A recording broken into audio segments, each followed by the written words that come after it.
Hello everyone, and welcome to our Fellowship for Today Spiritual Center Christmas Eve service. I always love giving the Christmas Eve message because it really gives me a beautiful opportunity to just pause and reflect on the Christmas season and the meaning of it, and how the meaning to me has evolved over the years. I'd like to invite us all now to join together in an opening meditation.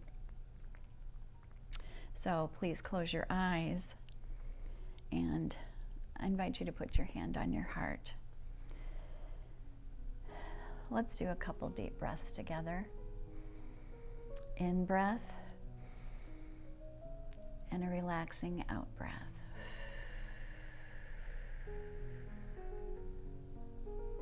An in breath and out.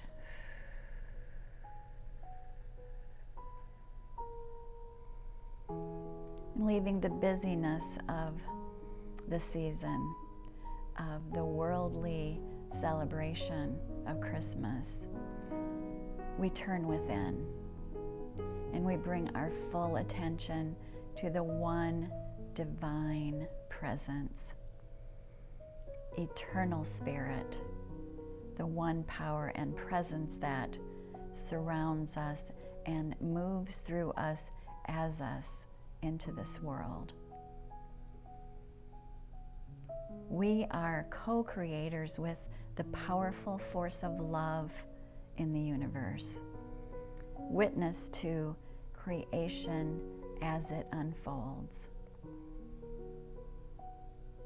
We open our hearts and minds and we say yes. We say yes to divine inspiration. Yes to divine opportunity.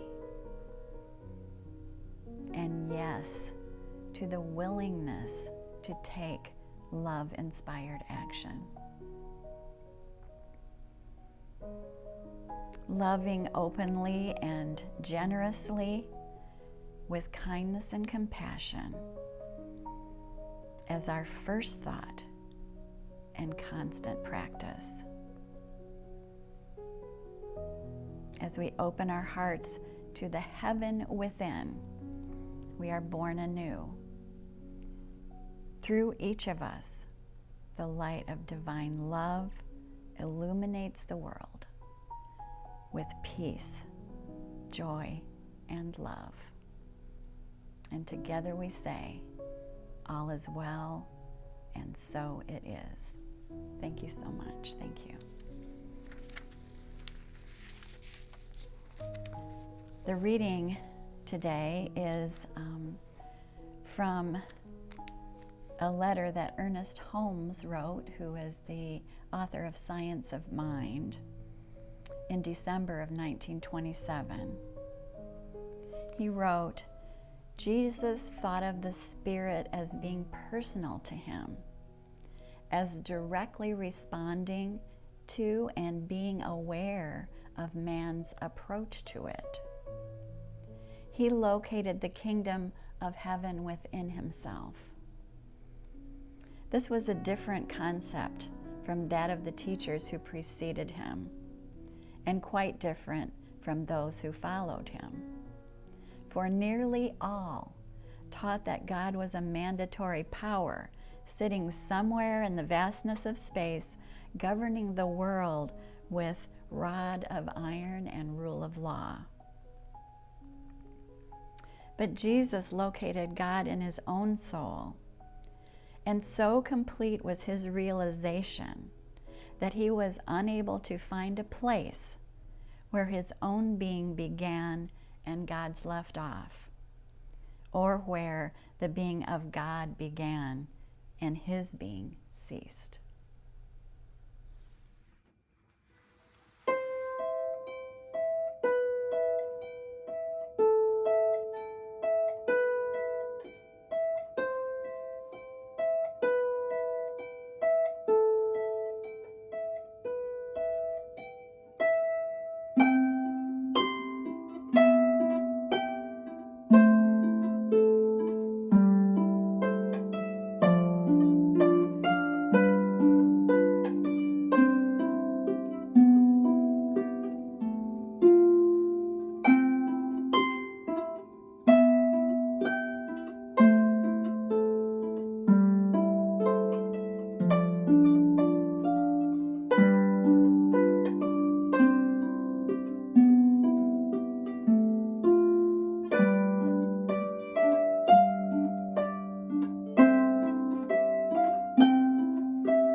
Let's join together to bless our tithes and offerings. At the fellowship, we know that abundance is the flow of divine energy. And so every Sunday at this time, we pause and give thanks for all of the abundance in our lives, all the gifts and blessings, and especially give thanks to all of our wonderful fellowship donators who give generously to the fellowship so that we can share our message with the world. So please join me as we say our blessing. It'll be right here up on the screen. To give and receive are one in truth. I trust divine abundance, knowing I always have enough to share and to spare.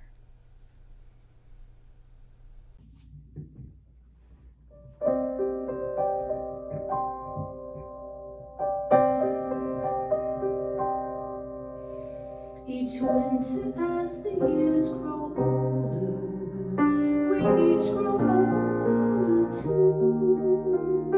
The chill sets in a little colder, the verities we knew seem shaken and untrue.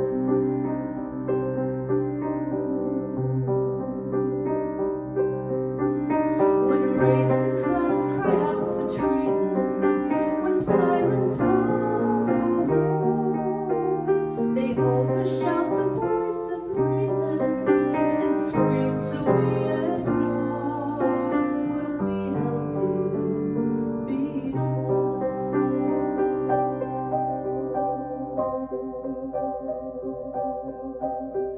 Yet I believe beyond believing that life can spring from death, that growth can flower from our grieving, that we can catch our breath and be transfixed by faith.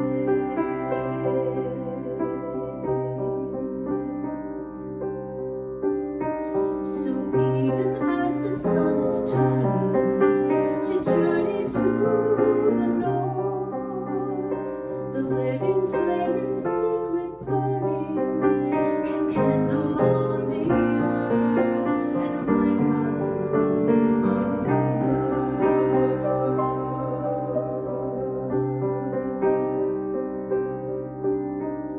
O child of ecstasies and sorrows, O Prince of peace and pain, brighten today's world by tomorrow's, renew our lives again. Holy Spirit, come and reign.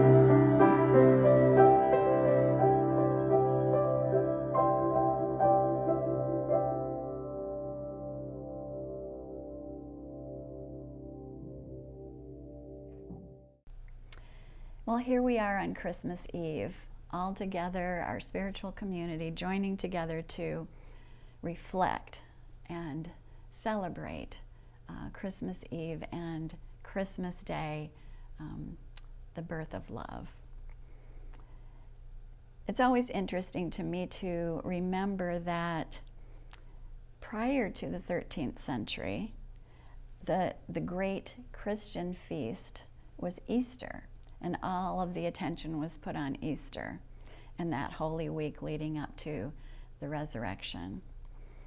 But when St. Francis of Assisi came onto the scene, he didn't believe that we needed to wait for the crucifixion and resurrection in order to receive God's love.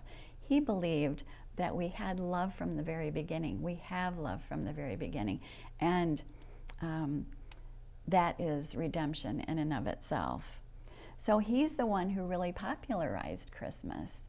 And he really did it up well. I mean, he had a huge feast. The Franciscans were fasting up to Christmas, and they broke their fast with a huge feast. And he was so animate that this should be a huge celebration that he said even the walls should eat meat. And he said all of the trees should be lit up to show that everything is shining from within always and anyway. But basically, Christmas all comes down to one simple story. One beautiful little group of words. The story that Mary and Joseph are traveling to Bethlehem to pay their taxes.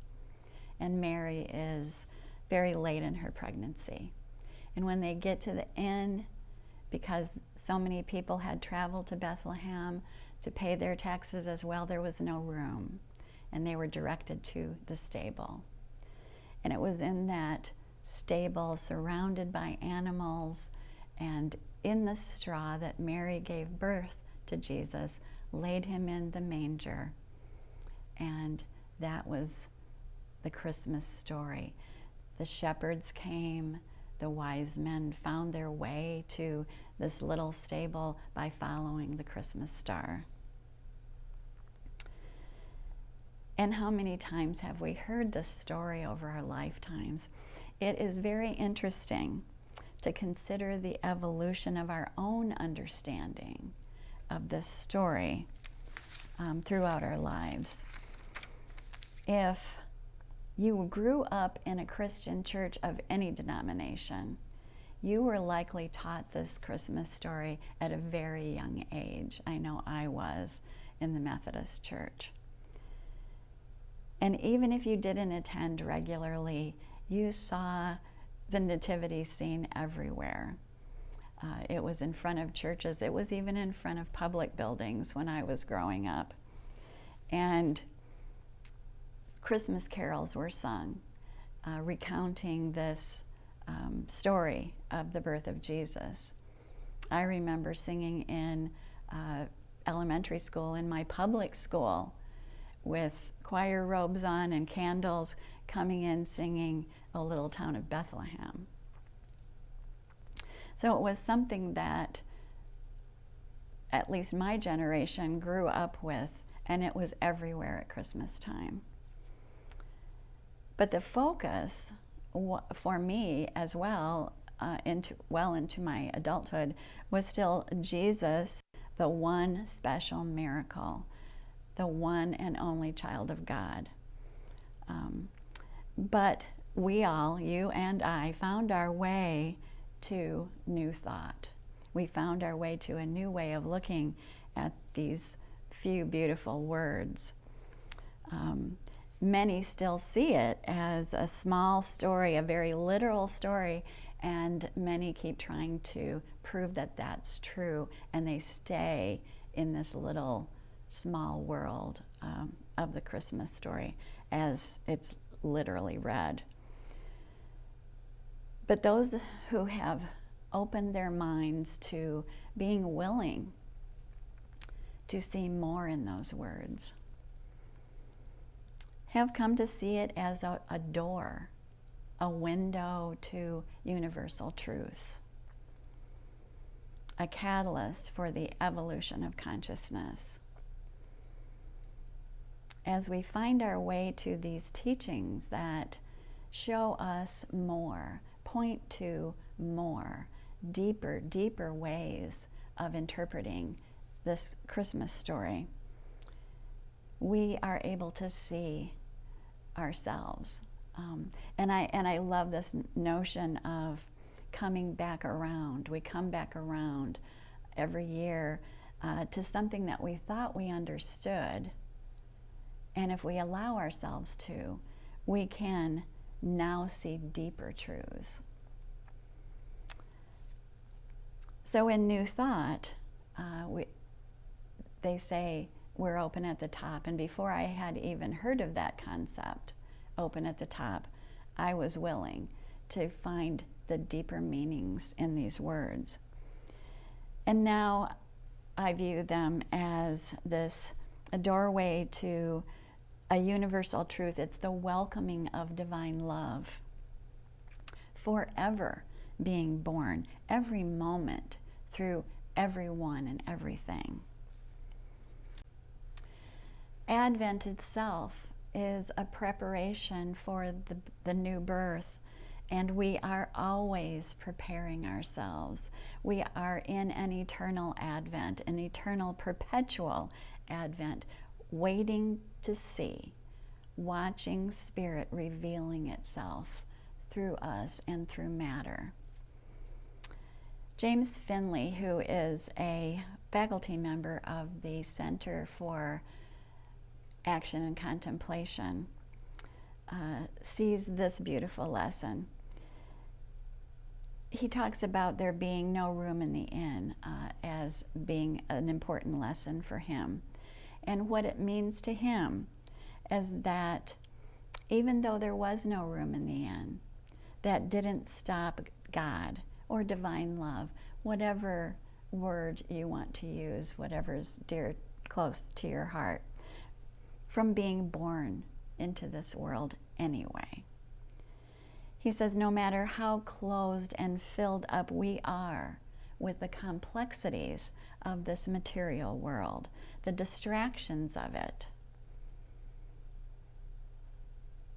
when it seems that there's no more room in our hearts, love is born into the world anyway, through us and as us, with every breath, in every small and ordinary thing that we do.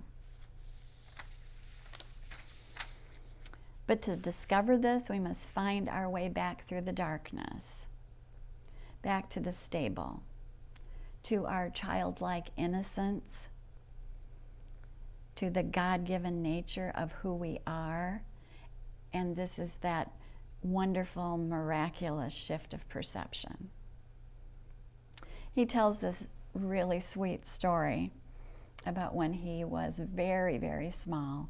His mother would take him to Catholic Mass, and he would sit very close to her, and she would let him play with her rosary beads, and he loved playing with them, and they were so beautiful. He said they were these beautiful glass beads, and he knew that Christmas, he knew something was special. All the trees were decorated, and the church was filled with people.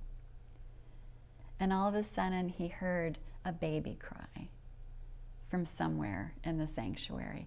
And he leaned over to his mother and he whispered, "Is that baby Jesus?" And she sat down and leaned over next to him and said, "Yes, yes it is." And he said, and he believed it. He believed that. And he says that at 74 years old, he still believes it, but not in the naive way that a 4-year-old would, but knowing that every child is a child of God. Everyone is love, through and through, with no exceptions. It reminds me of the song, Mary, Did You Know?